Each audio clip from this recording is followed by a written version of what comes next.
estudiar la palabra que Dios tiene para nosotros. ¿Cuántos están dispuestos, gracias Hugo, a recibir palabra de Dios en este día? Primer libro de Crónicas, capítulo 21. Leemos la palabra del Señor con reverencia.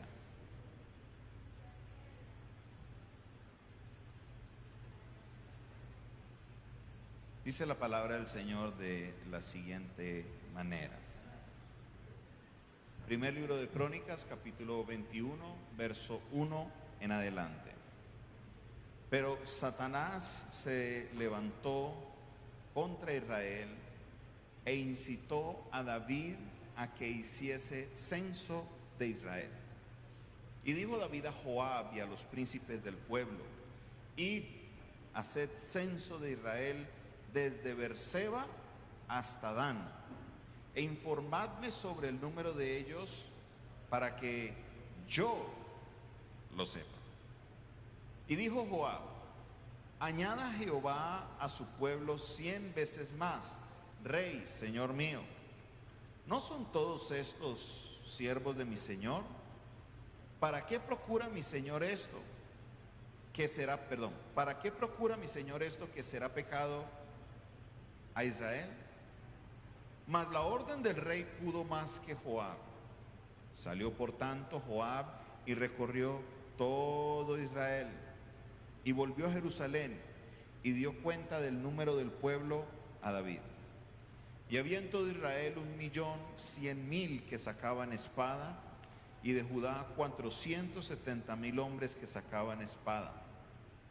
Entre estos no fueron contados los levitas ni los hijos de Benjamín, porque la orden del rey era abominable a Joab.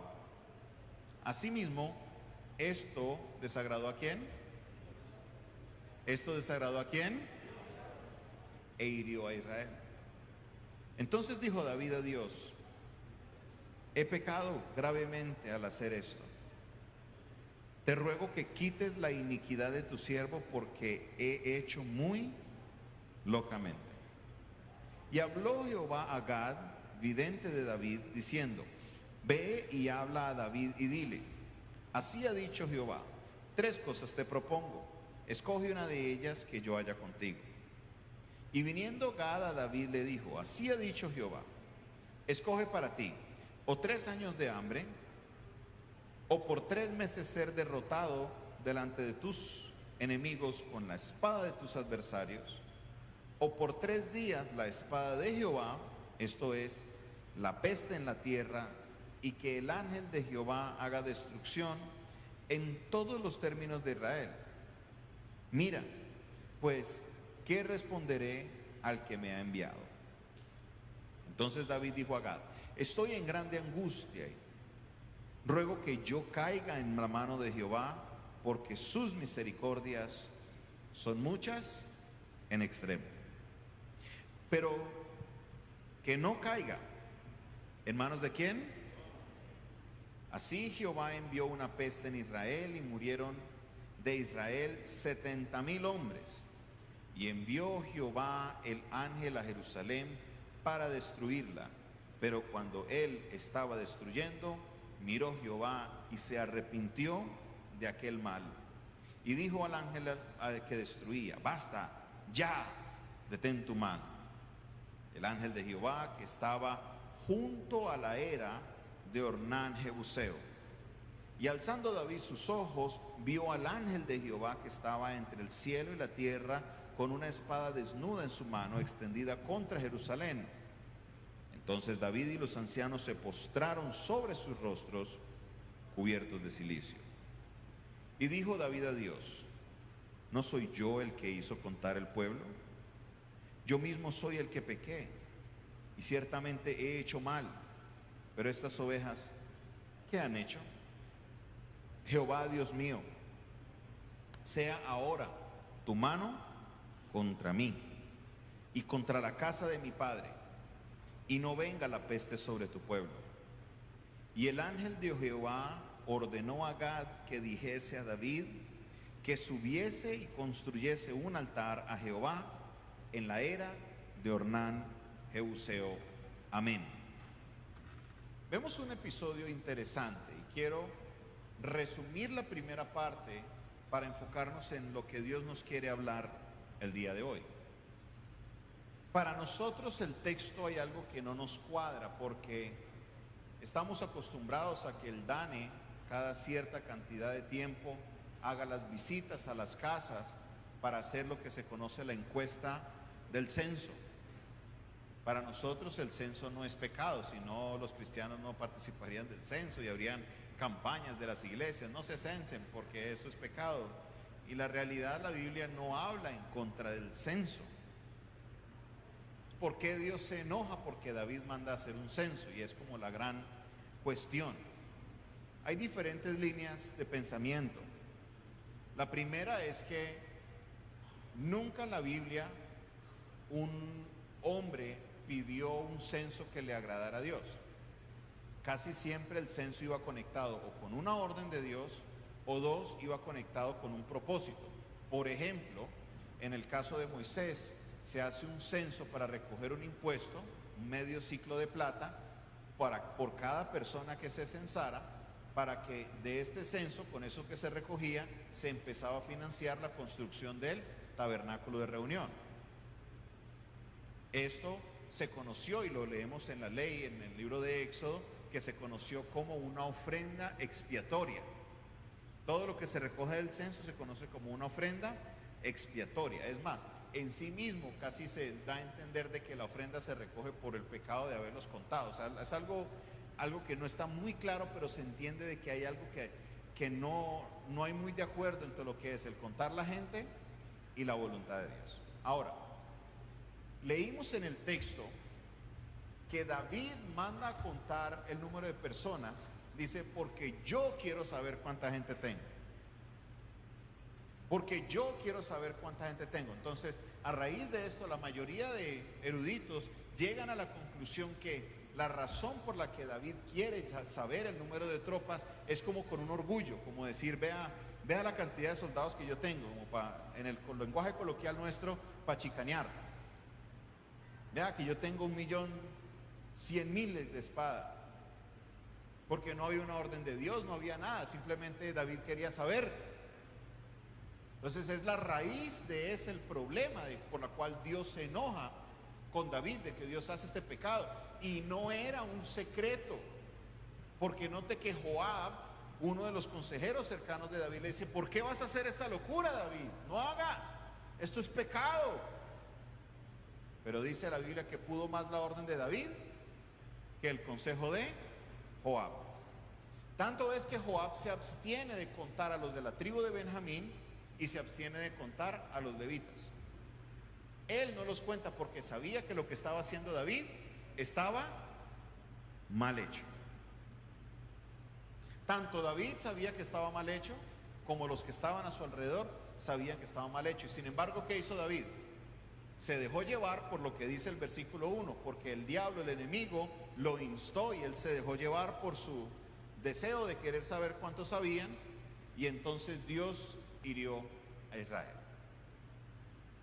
Al ver David que el pueblo está herido, entonces Dios le manda al profeta, David le pide perdón a Dios, le dice, quita de mí esta iniquidad, a lo cual Dios habla por medio del profeta Gad para resolver este tema con David. Le dice, bueno, David, te doy 3 opciones. Una, tienes que escoger una de las 3. 2 de ellas tenían que ver con la gente. Al haber 3 años de hambre, ¿qué creen ustedes que iba a pasar con la gente? No solo se iban a morir, a David lo linchaban. 3 años de hambre, no hay rey que aguante 3 años de hambre. Lo levantan como sea, si no, mire, para muestra, un botón. 3 meses de ser derrotado con la espada de tus enemigos. Los 2 primeros tenían que ver con caer en manos de la gente, y el tercero, 3 días con que el ángel de Jehová sacara su espada y le explica, esto tiene que ver con peste, con enfermedad, con muerte, destrucción en todo lado. Ahora David, en su conocimiento de Dios, dice algo, dice, yo prefiero caer en las manos de Dios y no la de los hombres. Esta es la versión que aparece en el libro de Samuel. ¿Por qué David prefiere caer en las manos de Dios? Porque David conocía a un Dios de misericordia. Diga conmigo, ¿Dios de qué? De misericordia. Diga, levante su mano y diga, Dios es un Dios de misericordia. Una vez más, levante su mano y diga, Dios es un Dios de misericordia. David entendía eso y ¿sabe qué? Lo vimos. Porque empieza la destrucción y la espada se está extendiendo sobre Jerusalén y llega un momento que la misericordia de Dios detiene el castigo. Dios le dice al ángel, no más, no más, para, hasta ahí. ¿Por qué sucede esto? Lo acabamos de decir. Por la misericordia de Dios. ¿Por qué sucede esto? Por la misericordia de Dios. En este momento sucede otra escena importante y la escena es que David observa a Jerusalén y se da cuenta que nada más y nada menos que el ángel de Jehová está ahí presente con la espada desenvainada, y apenas ve que está el ángel de Jehová ahí en Jerusalén, él y todos los ancianos se postran en tierra. Y sucede lo que sucede en el verso 18. ¿Qué dice el verso 18? Y el ángel de Jehová ordenó a Gad que le dijese a David que subiese y construyese ¿qué? Un altar a Jehová en la era de Ornán Jebuseo. Dios le da la orden a David, le dice a Gad, ve y dile a David que me construya un altar en la tierra de ¿quién? De Ornán Jebuseo. Grábese ese nombre porque vamos a estar hablando mucho de Ornán el día de hoy. Resulta que para mí este versículo no lo había, lo había leído muchas veces, pero son de esos detalles que uno a veces no le presta atención en la Biblia. Para mí la solución del altar había sido idea de David. Siempre la idea estuvo en mi mente que David fue y construyó un altar. Había obviado que era el ángel de Jehová que le había dicho a David, ve y hazme un altar. Ve y hazle un altar a Dios allá en esa tierra. Es una orden de Dios. Esto me llama muchísimo la atención, porque a medida que yo estaba estudiando y preparando para este mensaje, en ese contacto con el Señor quiere hablarle a la iglesia por medio de esta palabra. Porque mire, hay una similitud tan grande entre lo que está pasando y lo que estamos leyendo en la palabra. ¿Será que Dios hizo que la situación esté como esté? Pregunta. ¿Qué piensan ustedes? Si usted ha escuchado las prédicas, usted sabrá la respuesta. Y usted sabrá que la respuesta es no. La situación no está como está por Dios. La situación está como está es por nuestro pecado. Obviamente, entre la lista de pecados, primero está el de los gobernantes. Porque los gobernantes ¿han pecado o no? No lo digan muy fuerte porque nosotros también hemos pecado. No hay de dónde hacer una sopa. Pero como le pasó al pueblo de Israel, por el pecado de los gobernantes estaba muriendo el pueblo. ¿Y qué estamos viendo en estos días? Por el pecado de los gobernantes está muriendo el pueblo. Y no me refiero solamente a lo que pasa en las manifestaciones, estamos mirando lo que pasa en todos los aspectos. Las personas que mueren inocentemente en los campos, que no llegan a las noticias. Las personas que están muriendo de esta peste del COVID-19, que no sé si ustedes se acordaban del COVID? Todavía existe. Hablan tanto de otras cosas que ya como que se nos olvidó del COVID. Y no caemos en cuenta de algo. Que muchos jóvenes salieron a marchar, a ejercer su derecho constitucional, pero no guardaron distanciamiento, no pudieron el tapabocas y llevaron la enfermedad a sus casas. Conozco de familia, tengo una familia aquí en la iglesia que tiene 8 personas enfermas del COVID en este momento y una de ellas en cuidados intensivos. 3 de los jóvenes de sus casas salieron a marchar. No se cuidaron. No era de que no lo hicieran, sino que se cuidaran. Pero se les olvidó de que esa enfermedad existía. Y estamos en esta semana, no sé si usted ha leído las noticias, estamos en el récord de número de muertes por el COVID-19. Más que cuando hace un año que estábamos encerrados, que todo el mundo estaba asustado. Hay peste y el pueblo se está muriendo. ¿Qué solución le da Dios a David? ¿Qué palabra Dios le dio a David? La acabamos de leer. Le dijo: ve y hazme un altar en la era de Ornán Jebuseo. Y de esa misma manera, mis hermanos, quiero decirle que Dios le está diciendo a la iglesia el día de hoy: vayan y háganme un altar para mí, en la ciudad, en el barrio donde yo les he puesto. Dios nos está diciendo en este momento que Él quiere que nosotros como iglesia levantemos un altar. ¿Para quién? Para Dios. No es idea nuestra, no es idea del pastor, no es idea de la pastora, no es idea del... No, esto es algo que viene de Dios. Y por eso ese versículo me habló tanto, porque es Dios quien le dice a David: ve y haz un altar. Y hoy Dios le está diciendo a la iglesia: vayan y hagan altar. Regresemos al texto. Vamos al verso 19. Entonces David subió conforme a la palabra que Gad le había dicho en el nombre de Jehová. Y volviéndose Ornán, vio al ángel, por lo que se escondieron 4 hijos suyos que con él estaban. Y Ornán, ¿qué hacía? ¿Qué hacía Ornán? Yo quiero que usted haga una pausa aquí. Cuando un cronista bíblico está escribiendo las crónicas, él no escribe todos los detalles. ¿Cómo llegó a David a la era de Ornán? Pregunta. A caballo, en burro, a pie, en cicla, en avión privado. ¿Cómo llegó David allá? ¿Nos dice el detalle? No nos lo dice. Porque el cronista tiene que hablar de los puntos que son importantes y relevantes a la historia. No nos va a dar detalles así porque sí.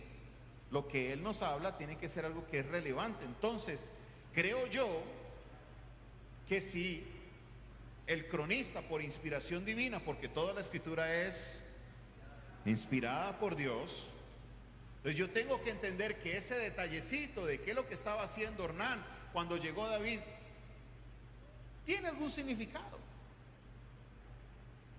Tengo que mirarlo, tengo que detallarlo, porque no era necesario de que la Biblia dijera que él estaba trillando el trigo. Pero si lo colocaron es porque hay algo que tenemos que mirar. Leyendo, estudiando, mirando las diferentes opiniones, casi todos los teólogos llegan a la siguiente conclusión: el hecho que David llegara ahí en el momento que Ornán estuviera trillando el trigo era porque Dios quería decirle algo a David en ese momento. ¿Qué es trillar el trigo? Quiero que usted por un momento tenga la imaginación. Haga de cuenta que aquí es el lugar donde se trilla el trigo, esta plataforma. Todo alrededor, obviamente, si estamos trillando trigo es porque la cosecha que se está dando es ¿qué? Trigo, obviamente, ¿no? Es como cuando usted ve una finca cafetera que tiene la despulpadora. ¿Sí? ¿Sí la han visto? ¿Quién ha visto una despulpadora de café? Levanta la mano. ¿Cierto? ¿Usted por qué la ve? Pues la tiene en un lugar y es donde separan la semilla de la pulpa, o de la cáscara, perdón. Lo mismo sucede cuando trillan el trigo. Trillar el trigo es separar el bagazo, separar lo que no se come del trigo. Normalmente, ¿cómo lo hace uno? Uno coge el trigo en la mano y con la mano se aprieta un poquito, y eso hace que la semilla quede aparte, y uno luego lo sopla y todo lo que es la cizaña, el bagazo, no sé qué otro nombre le darán, sale volando y queda solamente el grano de trigo. Ahora imagínese usted a Ornán sentado con sus 4 hijos. Pase trigo. ¿Qué creen ustedes? ¿Cuándo terminaría? Nunca. Entonces por esa razón no lo hacían así. Tenían algo que llamaban el piso o el lugar para trillar el trigo, y era un lugar así grande donde colocaban todo el trigo, y habían 2 métodos para trillarlo. Uno, tenían una bestia, un burro, con algo pesado en la parte de atrás, y hacían que el animal diera vueltas por diferentes lugares para que el peso trillara el trigo, y luego como con un tenedor de esos grandes, se levanta todo y hace que el viento se lleve la cizaña. Esa era la manera de trillar el trigo. Al tirarlo para arriba, lo único que cae es lo pesado, que es el grano. Lo otro es como una pajita, es algo muy liviano, la cáscara sale volando. Cuando Jesús le habla a los discípulos respecto a este tema, Jesús les dice: es necesario que el trigo y la cizaña crezcan como juntos. O sea, hay una conexión entre lo que es el grano de trigo y la vida del ser humano. Y la conclusión a la que muchos llegan es que cuando David llega y ve ese proceso de trillar el trigo, David entiende que Dios le está dando un mensaje por medio de ese proceso. Trillar el trigo es separar lo que sirve del trigo de lo que no sirve. ¿A quién le gusta, le encanta el pan integral? Creo que el pan integral es un gusto adquirido, ¿no? Porque a la primera vez que uno lo prueba no le gusta. Ya la mayoría de gente que come pan integral es porque le toca. Ahora imagínese, aparte de la cascarita, de ese granito que usted le siente al pan integral, todo lo que le sobra al trigo también metido en esa harina. ¿Sabría rico ese pan? Definitivamente no. Es necesario ¿qué? Trillarlo. Si el trigo no se trilla, no puede salir buena harina, y si no se hace buena harina, mucho menos va a ser un buen pan. Pues Dios le estaba mostrando que por medio de este proceso que venía pasando, por medio de todo lo que estaba sucediendo, Dios estaba trillando a David, separando lo que sirve ¿de qué? De lo que no sirve. Y créamelo, mi hermano, créalo, iglesia, tenga la certeza, tenga la seguridad que durante este proceso que nosotros estamos viviendo, que arrancó fuertemente desde la pandemia, Dios ha venido trillando a la iglesia. Dios está trillando, y cuando hablo de la iglesia, no hablo de una iglesia en particular, hablo de la iglesia en general, separando lo que sirve ¿de qué? De lo que no sirve. Muchos paradigmas que los teníamos como doctrinas durante muchos años, llegó la pandemia y nos hizo cambiarlo todo. Como las finanzas de todas las iglesias en general se han visto afectadas. Nosotros, ¿qué pasa cuando las finanzas de la casa se ven afectadas? ¿Sabe qué sucede? Uno piensa que uno se va a morir de hambre, y resulta que no. Uno aprende a vivir con menos. Uno se da cuenta que uno gastaba en muchas cosas que pensaba uno que eran necesarias, pero cuando viene la crisis, uno se da cuenta que no lo era. Eso hacen las crisis trillan, la crisis separa lo que sirve de lo que no sirve. Y Dios tenía que continuar ese proceso con el rey David, tenía que trillarlo, y por eso lo lleva justo en el momento en que Ornán está trillando el trigo. Es algo tan maravilloso porque los hijos de Ornán ven al ángel y se esconden. Ornán sigue ahí. Era para que Ornán también se hubiera escondido. David vio al ángel de Jehová y se arrodilló y se postró, pero no, Ornán siguió trillando el trigo. Esto era una señal de parte de Dios para David. Y David la entendió. Y Dios le está hablando a la iglesia el día de hoy. Se está diciendo, nos está trillando. Dios nos está Yo sé que eso no es algo alegre para uno decir. Yo sé que este no es para uno decir amén, gloria a Dios, aleluya, qué día tan inspiracional. Pero mi responsabilidad es decirles a ustedes lo que Dios le está diciendo a la iglesia el día de hoy. Y lo que el Señor nos está diciendo es que Él nos está trillando. Que ha llegado el momento en que tenemos que separar lo que sirve de lo que no sirve. Y le tengo una buena respuesta, le tengo una buena noticia. Se están viendo los resultados. Se están viendo los resultados. Porque hay algo que Dios anhelaba de la iglesia, era que la iglesia no se quedara encerrada en cuatro paredes, sino que la iglesia saliera a las calles. ¿Y sabe qué ha estado sucediendo en las últimas 3 semanas? ¿Quién está en las redes sociales viendo los videos de todo lo que las demás iglesias publican también? ¿Y qué están publicando? ¿Qué están haciendo ahora? Puedo decir entonces que Dios nos está trillando, y no solo que nos está trillando, sino que está funcionando. Y tenemos que entender como iglesia que es en este momento el que nosotros estamos. Porque mire lo que dice el verso 21, preste la atención, léalo conmigo, medite en esta palabra.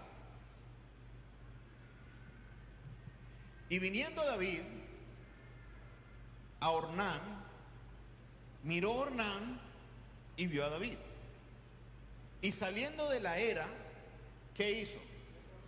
Se postró en tierra ante David. Presta atención, verso 22. Y dijo David a Ornán: dame este lugar de la era para que edifique un altar a Jehová. Dámelo por su cabal precio, para que cese la mortandad del pueblo. ¿Qué le dijo David? Dame, se lo voy a decir en términos nuestros, dame un pedazo de la tierra. Dame un pedazo de la tierra, pero véndemelo. Y véndemelo al precio que es, al precio cabal. ¿Quién de aquí alguna vez ha hecho una negociación en una casa, comprando una casa? Levanten la mano. Cuando uno empieza haciendo negociaciones, hay algo que uno pide, que es el avalúo comercial, no el avalúo catastral, sino el avalúo comercial, porque el avalúo catastral siempre está por debajo, y muchas veces muy por debajo de la realidad. El avalúo comercial es el que realmente nos va a decir cuál es el valor comercial de la casa. ¿Alguien compra una casa por el valor comercial? Levanten la mano. Nadie, ¿cierto? Porque la idea es que comprarla por debajo del valor comercial, para uno así poder hacer un buen negocio. ¿Amén o no amén?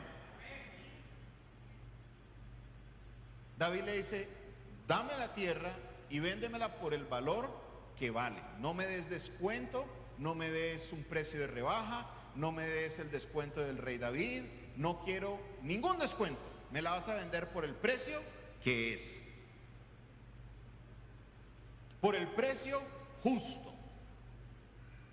¿Y qué le dice Ornán? Mire la respuesta de Ornán. Y Ornán le respondió a David: tómala para ti y haga mi señor rey lo que bien le parezca, lo que se le dé. Ya usted dijo el resto, ¿no? Y aún los bueyes daré para el holocausto, y los trillos para la leña, y el trigo para la ofrenda. Yo lo doy todo. ¿Por qué había tanto interés en que él lo diera todo? Porque David le dijo: necesito esta tierra para hacer un altar. ¿Para qué? Para que cese la mortandad. David sabía que él tenía que hacer este altar, que tenía que colocar sacrificio para que cese. ¿Para que cese qué? La mortandad. ¿Quién quiere que cese la mortandad en nuestro país? Mire la respuesta. Número 1, no es solamente hacer altar. Por eso David le dijo: dámela al precio que vale, porque si no me cuesta, no es sacrificio. Mire la respuesta del versículo 24. Ornán le dijo: rey, coja lo que usted necesite.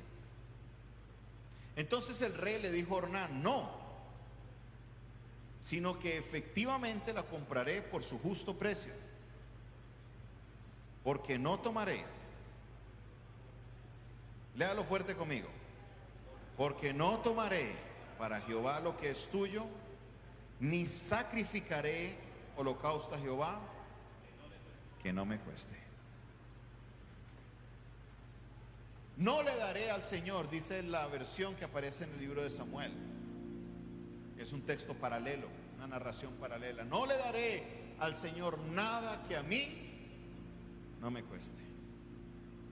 David sabía que para que el altar fuera sacrificio, para que el altar fuera efectivo, tenía que tener un sacrificio. Si no había sacrificio, no lo haga, no va a ser efectivo. Y el sacrificio para David es que él tenía que pagar el precio justo por la tierra. Tenía que costarle algo. Por eso dijo: no le daría al Señor nada que a mí no me cueste.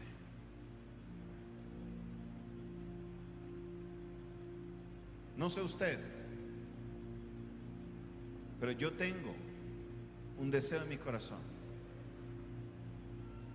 y es de que de una vez por todas pueda cesar la violencia en nuestro país.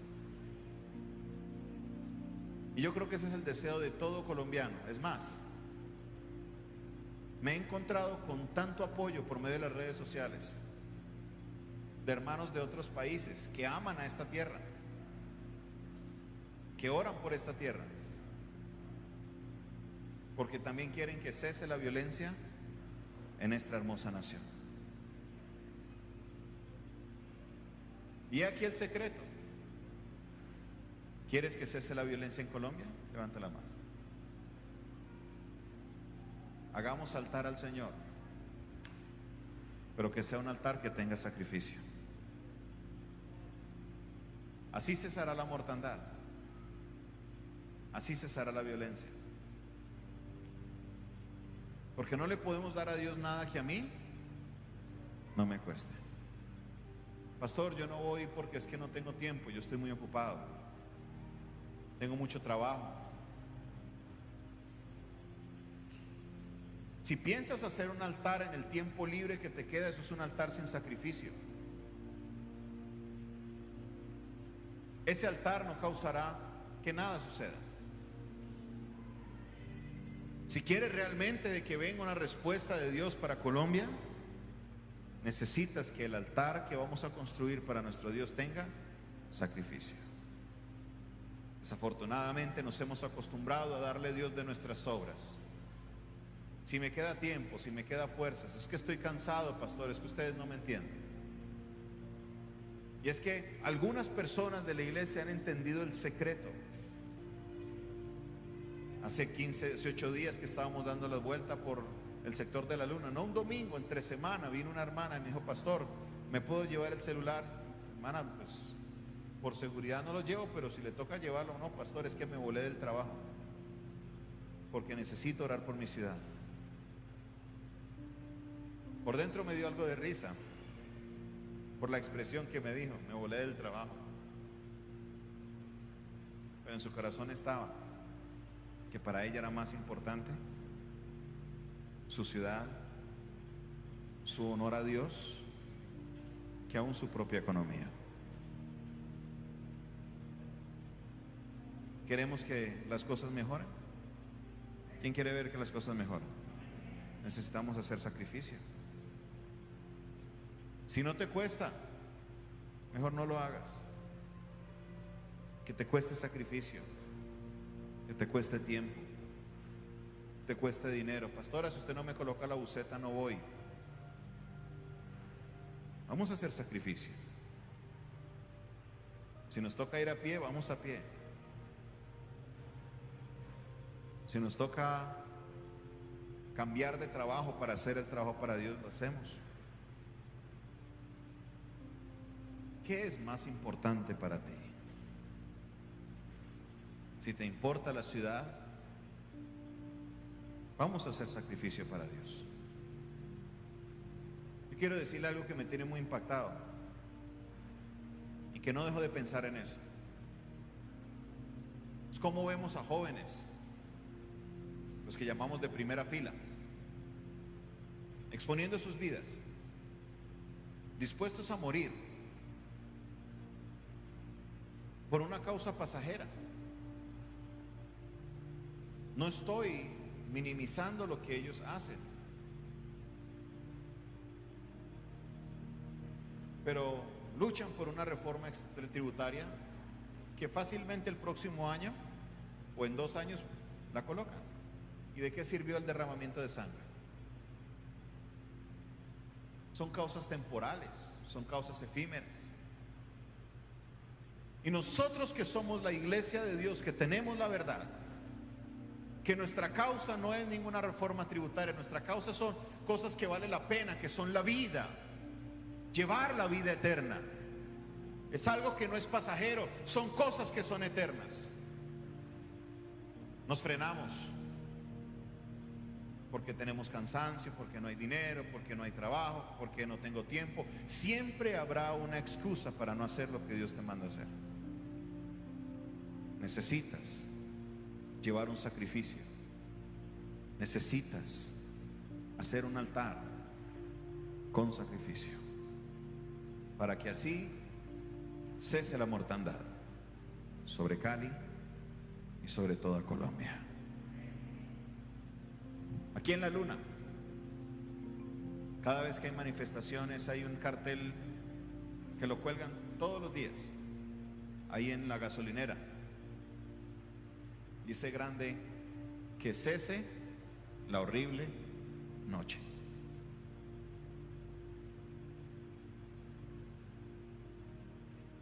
Ahí están citando una línea de nuestro gran himno nacional, que cuando fue escrita, se escribe en tiempo pasado, pero hoy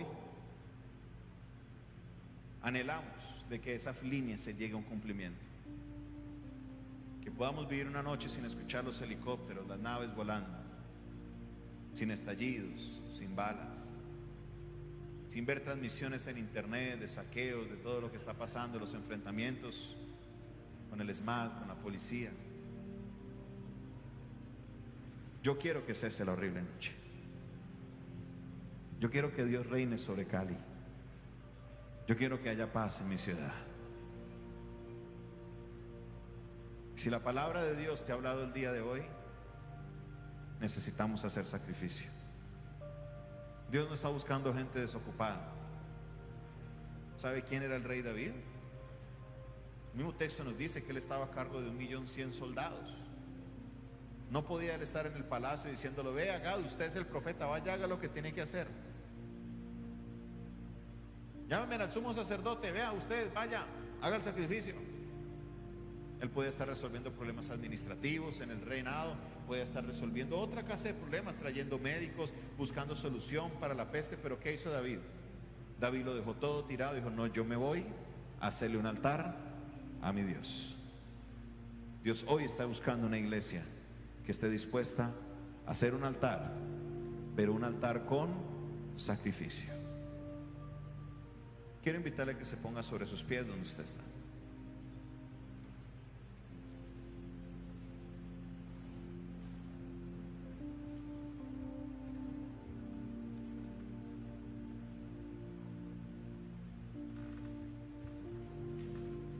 Padre Celestial,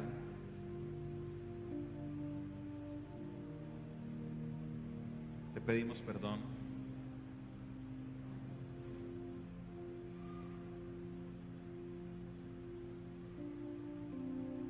Te pedimos perdón, Señor, porque queremos ver un cambio en nuestra ciudad, pero no estamos dispuestos a hacer el sacrificio necesario para poderlo ver. Queremos ver un cambio, pero que se sacrifiquen otros. Hoy tu palabra nos ha hablado. Queremos pedirte perdón, Señor, porque te hemos ofrecido cosas a ti que no nos han costado. Te hemos dado de nuestras obras y no hemos llevado sacrificio. Queremos, oh Dios, ver a nuestra ciudad transformada. Queremos, Señor, que cese la mortandad. Queremos, oh Dios, que cese la violencia.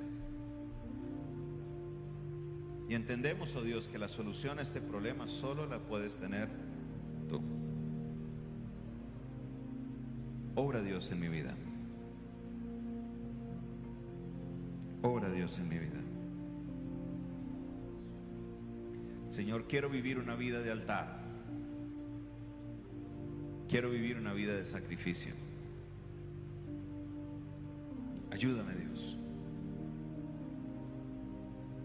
Sé, mi Dios, que si me encargo de tus asuntos, tú te encargarás de los míos. Glorifícate, oh Dios, en mi vida. Glorifícate, oh Dios.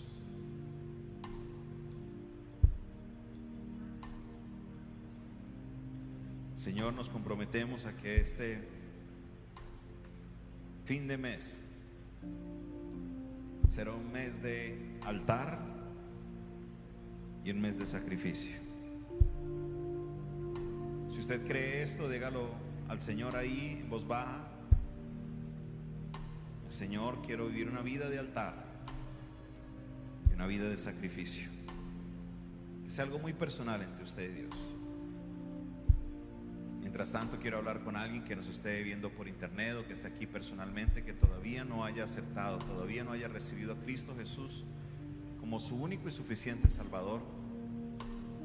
Hoy tu vida puede ser cambiada, hoy tu vida puede ser transformada, si permites que el Maestro venga a tu vida. ¿A dónde estás? Puedes cerrar tus ojos y puedes decir conmigo esta oración, si lo quieres hacer, claro.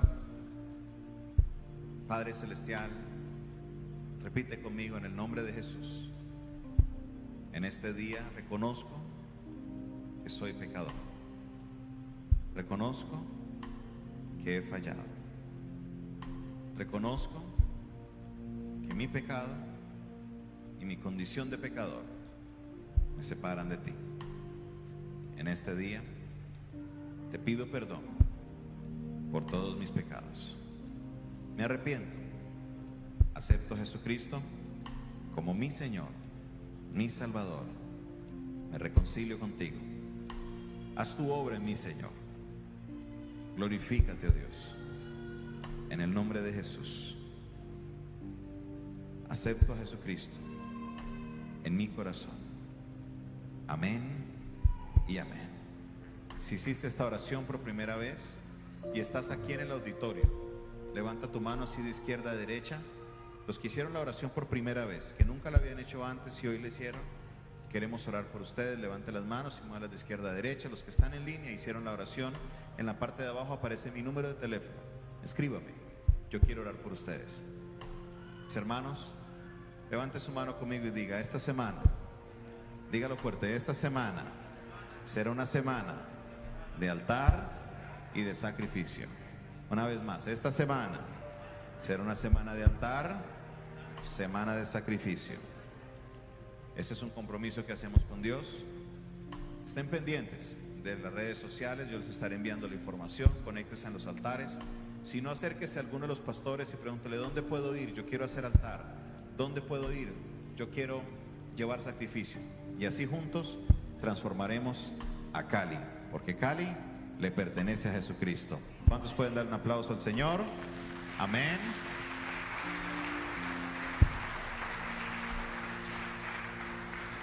Padre Celestial, bendigo a la iglesia, llévalos con bien a sus casas, guárdales, protégeles de todo mal, de todo peligro.